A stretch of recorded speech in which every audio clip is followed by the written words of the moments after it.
नमस्कार। पुनरुत्थान विद्यापीठ में आप सबका स्वागत है। भारतीय अर्थशास्त्र के मूल तत्व।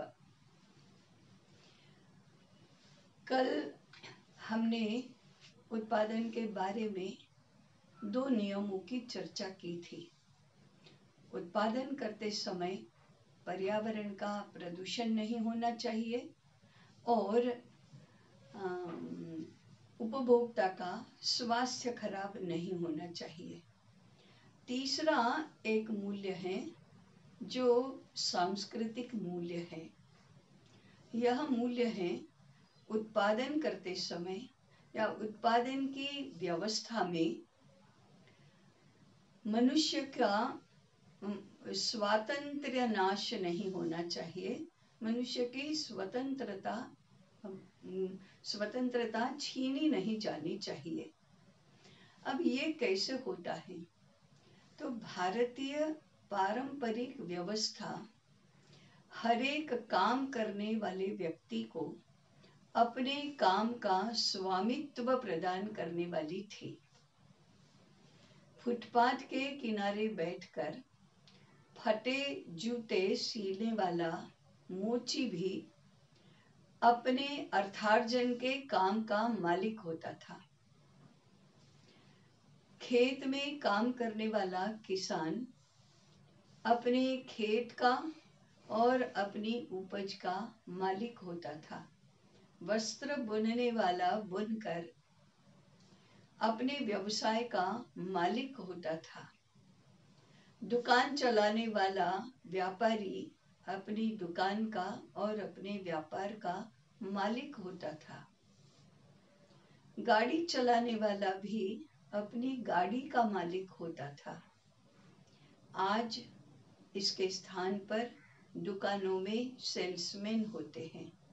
उत्पादन की कंपनियों में नौकर और मजदूर होते हैं। सर्वत्र व्यवसाय में इस प्रकार की स्थिति दिखाई देती है कि काम करने वाला तो नौकर है और मालिक काम नहीं करता है। मालिक को काम आना ये भी जरूरी नहीं है। वो फुटपाथ पर बैठकर जूते सिलने वाला, फटे जूते सिलने वाला मोची मालिक है, परंतु कोई बड़ी जूते की कंपनी में मैनेजरी करने वाला भी नौकर है। ऐसी स्थिति सर्वत्र उत्पादन के क्षेत्र में दिखाई देती है। अब इससे क्या होता है? काम करने वाला नौकर होने के कारण से एक तो स्वतंत्रता का नाश हुआ, दूसरी ओर काम का अवमूल्यन हुआ। काम की भी प्रतिष्ठा नहीं, श्रम की भी प्रतिष्ठा नहीं और काम करने वाले की भी प्रतिष्ठा नहीं। उसका स्वमान और आत्मसम्मान तो नष्ट हो जाता है। ये बड़ा सांस्कृतिक ह्रास है, ये संस्कृति की हानि है। स्वाभाविक स्वतंत्रता के ऊपर ही आर्थिक स्वतंत्रता का आधार है और आर्थिक स्वतंत्रता पर अनेक प्रकार की व्यावहारिक और स्वाभाविक स्वतंत्रता का भी आधार है। मनुष्य यदि आर्थिक दृष्टि से स्वतंत्र नहीं रहा तो मानसिक दृष्टि से भी स्वतंत्र नहीं रह पाता है, बौद्धिक दृष्टि से भी स्वतंत्र नहीं रह पाता है। स्वतंत्रता के मूल्य का नाश होना और आर्थिक क्षेत्र में नाश होना ये देश को, समाज को बहुत भारी पड़ता है। अनेक प्रकार के सांस्कृतिक दूषण इससे पैदा होते हैं। अनेक प्रकार के मनोवैज्ञानिक दूषण इससे उत्पन्न होते हैं और इसलिए भारतीय अर्थशास्त्र का महत्वपूर्ण सिद्धांत है काम करने वाले की काम करने के बारे में और अर्थार्जन के बारे में स्वतंत्रता होना। इसका गरीबी और अमीरी से संबंध नहीं है। गरीबी और अमीरी से भी स्वतंत्रता का मूल्य अधिक है। जैसे कि हमने अभी देखा, जूते की कंपनी में मैनेजरी करने वाले का 2 लाख 5 लाख रुपया वेतन होगा, अर्थार्जन उसका अच्छी तरह से हो रहा है। और फटे जूते सिलने वाला मोची बहुत गरीब होगा, कम अर्थार्जन उसका होगा। परंतु कम अर्थार्जन ये महत्वपूर्ण विषय नहीं है, वह स्वतंत्र है अपने व्यवसाय में, यह महत्वपूर्ण है। और भारतीय समाज व्यवस्था में इस स्वतंत्रता का मूल्य तो बहुत अधिक था, आज नहीं है, क्योंकि हमारी दृष्टि अर्थ केंद्री हो गई है, धर्म केंद्री नहीं रही। धर्म और संस्कृति साथ साथ रहते हैं, और सांस्कृतिक मूल्यों में स्वतंत्रता ये सबसे बड़ा मूल्य है, सबसे श्रेष्ठ मूल्य है। और अनेक प्रकार की स्वतंत्रताओं में, अनेक आयामी स्वतंत्रता में आर्थिक स्वतंत्रता का आयाम बहुत महत्वपूर्ण है, क्योंकि अर्थ के बिना जीवन तो चलता नहीं। अब अर्थार्जन के लिए यदि आपको दिन में 10 घंटे 11 घंटे काम करना पड़े तो करना तो पड़ेगा ही, क्योंकि अपना और परिवार का पालन पोषण तो करना ही है। अर्थार्जन के लिए आपको किसी दूसरे का नौकर या गुलाम बनना पड़े तो बनना तो पड़ेगा ही, क्योंकि बाल बच्चों का पेट भरना है। अगर आपको मजदूरी ही करनी पड़े दूसरे किसी के काम के लिए तो करनी ही पड़ेगी, क्योंकि बाल बच्चों के पालन पोषण का सवाल है। इसलिए सर्व प्रकार से उसे नौकर, मजदूर, गुलाम बनने के लिए विवश कर देने वाली इस प्रकार की अर्थव्यवस्था ये सांस्कृतिक कभी भी नहीं हो सकती। ये संस्कृति के और धर्म के मूल्यों की सुरक्षा कभी भी नहीं कर सकती। इसलिए कहा था कि समृद्धि के बिना संस्कृति की रक्षा हो नहीं सकती। और हम समृद्धि के क्षेत्र में यदि गुलामी और मजदूरी करने के लिए सबको विवश कर देंगे, बाध्य कर देंगे, तो फिर तो संस्कृति टिक ही नहीं सकती, संस्कृति की रक्षा ही नहीं हो सकती।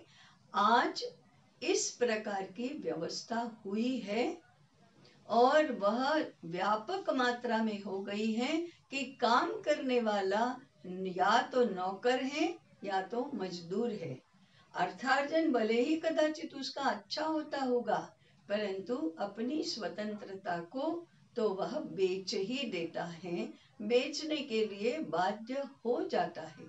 इसलिए ये जो तीसरा आयाम है, हमारी उत्पादन व्यवस्था ऐसी न हो कि बहुसंख्य लोगों की स्वतंत्रता का नाश हो जाए, क्योंकि बहुसंख्य लोग यदि पैसा कमाने के लिए, निर्वाह करने के लिए, जीवन निर्वाह करने के लिए, अपना और अपने कुटुंबी जनों का पेट भरने के लिए ऐसे नौकर और मजदूर बन जाएंगे, उनको बनना ही पड़ेगा, तो फिर देश नौकरों का और मजदूरों का ही बन जाता है।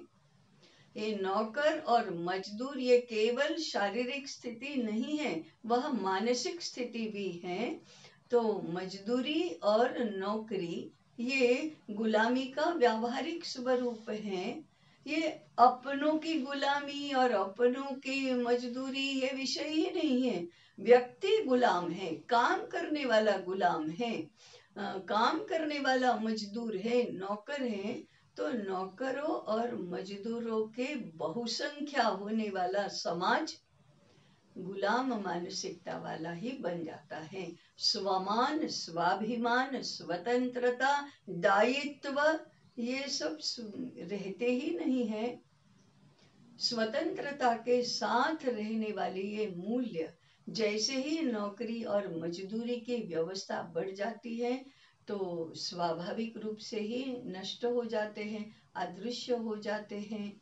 गुलामों और मजदूरों से भरा समाज और देश अपनी मानसिक बौद्धिक स्वतंत्रता की रक्षा नहीं कर सकता, अपना स्वयं का अध्ययन नहीं कर सकता, अपने पैरों पर खड़ा नहीं रह सकता, वह संपूर्ण दुनिया में इस प्रकार से परमुखापेक्षी, ऐसा परावलंबी, पराधीन, चारों ओर से घिरा हुआ, सोच भी नहीं सकता स्वतंत्र रूप से, ऐसा बन जाता है।